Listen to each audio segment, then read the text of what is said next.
Hi, എല്ലാവർക്കും ഒരിക്കൽ കൂടി അമ്പാടി റെസിപ്പീസിലേക്ക് സ്വാഗതം. ഇന്ന് ഞാൻ ഉണ്ടാക്കാൻ പോകുന്നത് എന്താണെന്നറിയാം, സ്പെഷ്യൽ ചിക്കൻ ഫ്രൈ ആണ്. ഇത് നമ്മുടെ പൊടികളെല്ലാം ചേർത്തിട്ടുള്ളതാണ്. അതിൻ്റെ ഡീറ്റെയിൽസിലേക്ക് ഞാൻ കടക്കാം. അതിനു മുമ്പ് ഇത് ആദ്യമായിട്ട് കാണുകയാണെങ്കിൽ സബ്സ്ക്രൈബ് ചെയ്യാൻ മറക്കരുത്. കൂടെ ഒരു ബെല്ലൈക്കൺ ഉണ്ട്, അത് അമർത്തി ഓളെന്ന് അമർത്തിയാൽ എല്ലാ നോട്ടിഫിക്കേഷനും വരുന്നതായിരിക്കും. അപ്പോൾ നമുക്ക് ഈ ചിക്കൻ ഫ്രൈ എങ്ങനെയാണ് ഉണ്ടാക്കുന്നതെന്ന് നോക്കാം. ഇവിടെ എടുത്തിട്ടുള്ളത് 600 ഗ്രാം ചിക്കനാണ്. അത് എങ്ങനെ വേണമെങ്കിലും കട്ട് ചെയ്യാം. ഇത് നല്ലവണ്ണം കഴുകി വൃത്തിയാക്കിയതാണ്. വൃത്തിയാക്കിയതിന് ശേഷം നമുക്ക് ഓരോ ചിക്കൻ പീസിലും ഇങ്ങനെ കത്തി കൊണ്ട് വരഞ്ഞിട്ട് കൊടുക്കാം. ഇത് നല്ലവണ്ണം മസാല പിടിക്കാൻ വേണ്ടിയിട്ടാണ്. ഈ ചിക്കൻ ഫ്രൈ തയ്യാറാക്കാൻ ആദ്യം നമുക്ക് മസാല അരച്ചെടുക്കാം. ചെറുതായി അരിഞ്ഞ വെളുത്തുള്ളി ഇഞ്ചിയാണ് എടുത്തിട്ടുള്ളത്. 4 പച്ചമുളക്, അത് എരിവ് നോക്കിയിട്ട് ഇടണം കേട്ടോ. 1/4 ടീസ്പൂൺ മഞ്ഞൾപ്പൊടി,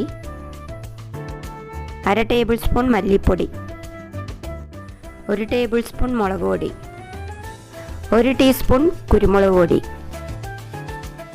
1 ടേബിൾ സ്പൂൺ ഗരം മസാല.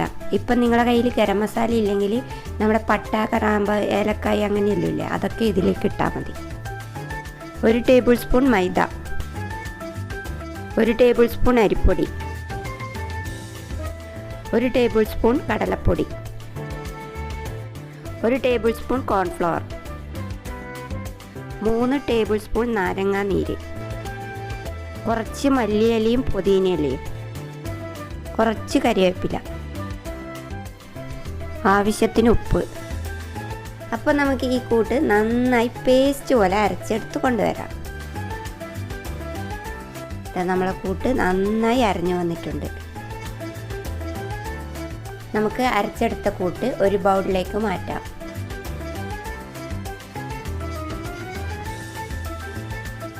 ഈ അരച്ച മസാല കൂട്ടിലേക്ക് നമ്മൾ നേരത്തെ കഴുകിയെടുത്ത് വെച്ച ചിക്കനില്ലേ, ആ ചിക്കൻ ഇട്ട് കൊടുക്കാം. ആ മസാലക്കൂട്ടും ചിക്കനും കൂടി നന്നായി തേച്ച് പിടിപ്പിക്കാം. ഇതിനു വേണ്ടിയിട്ട് ഞാൻ ചിക്കന് നേരിയ വരയിട്ട് കൊടുത്ത നേരത്തെ. അങ്ങനെ നമ്മുടെ ചിക്കൻ മസാലയെല്ലാം പുരട്ടി നല്ല കൂട്ടപ്പനായിട്ടുണ്ട്. നിങ്ങൾ കാണുന്നില്ലേ, ഇത് നമുക്ക് ഫ്രിഡ്ജിലേക്ക് വെക്കാം. എത്ര നേരം വെക്കുന്നോ അത്രയും നല്ലത്.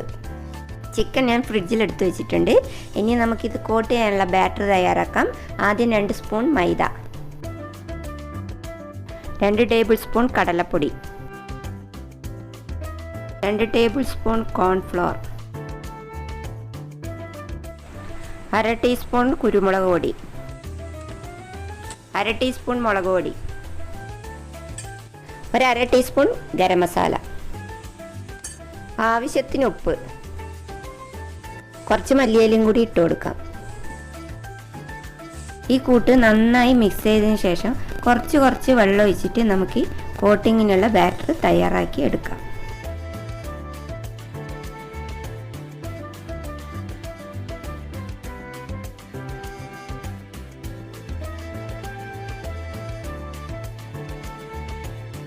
പാവം ചിക്കൻ 3 മണിക്കൂറായി ഫ്രിഡ്ജിൽ വിഷം വെച്ചിരിക്കും. നമുക്കത് എന്തെടുക്കാം. നന്നായി മസാലയൊക്കെ പിടിച്ച് വന്നിട്ടുണ്ട് കേട്ടോ. ആദ്യം നമുക്ക് മസാല ഉരുട്ടി വെച്ചിരിക്കുന്ന ചിക്കനിൽ നിന്ന് ഓരോ കഷ്ണങ്ങൾ എടുത്തിട്ട്, ഞാനിവിടെ ഇപ്പോൾ കാലാണ് എടുത്തിട്ടുള്ളത്. എന്നിട്ട് ഈ കാല് ഈ ബാറ്ററിൽ ഇങ്ങനെയെല്ലാം മുക്കി നമുക്ക് ചൂടായ എണ്ണയിലോട്ട് ഓരോരോ കഷ്ണങ്ങൾ ഇട്ട് കൊടുത്ത് വറുത്തെടുക്കാം. ഇത് നമ്മൾ പൊരിക്കുമ്പോഴില്ലേ, ലോ ഫ്ലെയിമിലിട്ടിട്ട് വേണം വറുത്തെടുക്കാൻ. നമുക്കിതൊന്ന് തിരിച്ചിട്ട് കൊടുക്കാം. നല്ലൊരു മണമൊക്കെ വരുന്നുണ്ട് കേട്ടാ.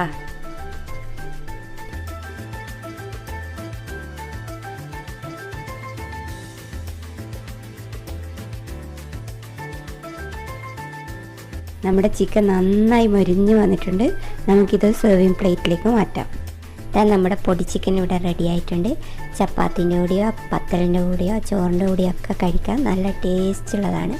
പൊടികളെല്ലാം ചേർത്തുണ്ടാക്കിയതുകൊണ്ടാണ് ഞാനിതിന് പൊടി ചിക്കൻ എന്ന പേരിട്ട് കേട്ടോ. അപ്പോൾ ഈ ചിക്കൻ എല്ലാവരും ട്രൈ ചെയ്യുമെന്ന് കരുതുന്നു. നമുക്കിത് ടേസ്റ്റ് ചെയ്യാൻ ഒരാളെ വിളിക്കാം. ഇന്ന് അമ്മ ഉണ്ടാക്കിയ ചിക്കൻ ഫ്രൈ ടേസ്റ്റ് ചെയ്യാൻ പോകുന്നതാണ്. അപ്പോൾ ടേസ്റ്റ് ഒന്ന് നോക്കാം.